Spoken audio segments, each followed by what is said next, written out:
হুজুর, একটা বিপদে পড়েছি।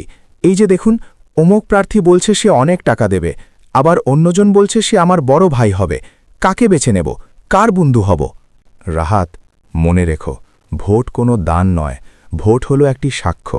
তুমি ব্যালেটে সিল মারা মানে আল্লাহর নামে সাক্ষী দিচ্ছ যে এই লোকটিই সেরা। কিন্তু হুজুর, সবাই তো বলছে রাজনীতিতে বন্ধু না বানালে চলা যায় না। বন্ধু তাকেই বানাও যার পিছে দাঁড়ালে পরকালে লজ্জিত হতে হবে না। কোরআন বলছে, হে ঈমানদারগণ, তোমরা সত্যবাদীদের সাথী হও।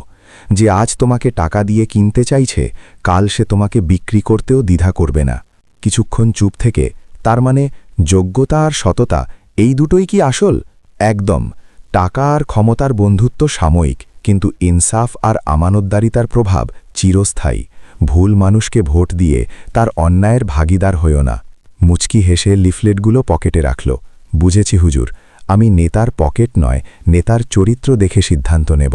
আল্লাহ তোমার সহায় হন।